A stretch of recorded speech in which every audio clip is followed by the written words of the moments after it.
Good morning. Today is day 34 of my 90-day transformation. And this morning I got up pretty early. I had coffee, I meditated, I prayed, I made my video, I talked to my mentor, and I was going to publish my video, but then I felt called to meditate again. So I meditated again, and the second time I actually feel like I spiritually connected. The first time I was just kind of not able to really relax and fully meditate. So I tried meditating again, and this morning I was like, why do you spend all this time meditation and making this video? You could be exercising and knocking out your goals. But God has called me and told me, you're not too busy for me, Patty. Make time for meditation and really listen. So this morning when I meditated, the second time I saw this this big table with paper on it again. And my spirit guide handed me a paper and pen and told me I needed to write. And each time she does that, I'm like, what do I write about? What do I say? And she keeps telling me, I want you to share your story and I want you to share the blue energy. And I'm like, but how do I share this? And earlier this week, I talked to my oldest daughter and she's like, Mom, you need to write a book. And I'm like, yeah. And she's not the first person. Several people have told me this, and it's something I want to do. So this morning, she really talked to me about how I need to share the blue energy. And I get perplexed on the best way to share this and not sound crazy, but I'm going to do my best. For those people who don't know my story, in 2014, my oldest daughter, who was 12 at the time, attempted suicide. When I brought her to the hospital, the very next day they opened up a CPS case, and within a month, all 5 of my children were removed and spread out across the state of Michigan. It took me 18 months to get my Sean and Lindsay back home. My son stayed in a residential program, and my daughter, they kept her in essentially institutionalized her for 5 years. And most of the reason she didn't get let out of the behavioral psych units was because she was depressed. And every time they'd get close to sending her home, they'd pull the cloth out from under her and crush her hopes and tell her, sorry, you're not ready to go home. And she would get so depressed that she would feel suicidal again, which meant they had more reason to keep her. So they kept my daughter institutionalized for 5 years. For depression and problems that could have been solved within our family, but the government thinks that they know how to take care of kids' mental health better than their parents do. And I really didn't mean to go there with this video, but this is going to be what I say today. So I need my daughter, when you watch this, if you watch this, to know that you are very much loved. You in no way deserve the things that you went through. And I'll be damned if I stop fighting for you and the rest of my kids. So, why I talk about blue energy. After I lost all my kids, after they removed all my kids, we were a homeschool family and a little bit hippie-ish, I guess you'd say. But my kids were very much loved and never, ever abused. We were just a little different, and my daughter has the same sort of mental health issues I have that nobody asked for, and we just sometimes end up with. So during that entire time, I spent 2 years in the darkest depression you can even imagine. Staying alive was the only objective I had, and I don't even know that was the objective. It was just surviving. And what happened during our case is eventually they started to bring my kids home after 18 months and thousands of dollars spent.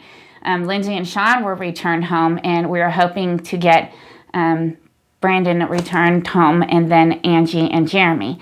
But what happened was, after they returned Lindsay and Sean, they used them as leverage and said, hey, if you don't sign your rights over voluntarily to terminate your rights to Brandon so that his foster parents can adopt him, we're going to remove all your kids. It's a power play. And they tried to force me to voluntarily surrender my rights, which I just couldn't do. And I think I may have talked about this a little bit before, but The day that my parental rights were terminated to my son, I had my dad's church praying for me, my friends and family praying for me. I had thousands of Christians praying for my family, that my son would be returned home to me. So when the judge decided to terminate my rights, I went and read on the foster parents' Facebook page, bunches of praising Jesus. And here all these Christians were praising Jesus because she won custody of my son. And meanwhile, I was dying. And I thought, what kind of Jesus takes your son from you? And what kind of Christians think that this is something to praise Jesus over? So, one of the stories that has always given me hope was the story of King Solomon and the baby, where they tried to split the baby from the mother, and the biological mother said, no, you can keep the baby. That story keeps me going. So after I lost my son, the depression I had was severe in a way that I don't think anyone could understand unless they've lost a child. I barely wanted to live. I slept, and I had a noose on my property. And I went out and I just wanted to, I didn't want to just die. I wanted to die a painful, torturous death because of the guilt I had of letting my kids down and letting my son down. So one day, eventually I got through that, but I stopped praying. I stopped believing in God. I stopped believing in miracles and a higher power. I didn't want any part of that nonsense. But I still kept meditating. So one day after I had started talking about blue energy, and I realized that when I meditated, I was praying. I was talking to the blue energy. I was praying. Through my meditation, I was praying. And at a certain point, I realized that God gave me the blue energy as a way to talk to him, because I couldn't talk to him the way I knew him before. I couldn't talk to him in Jesus' name, because at the time, I wanted nothing to do with Jesus, who takes babies away and gives them to other people.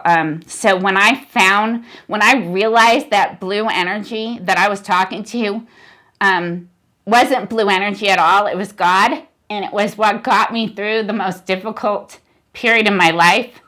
That blue energy, it's the hope, it's the faith, it's faith in having faith in God and faith in humanity, and something that I gave up on, faith in God and faith in humanity during this dark period. But when I found the blue energy, it renewed my faith in God, and also renewed my faith in humanity, that people really are good, that people are loving, forgiving, understanding.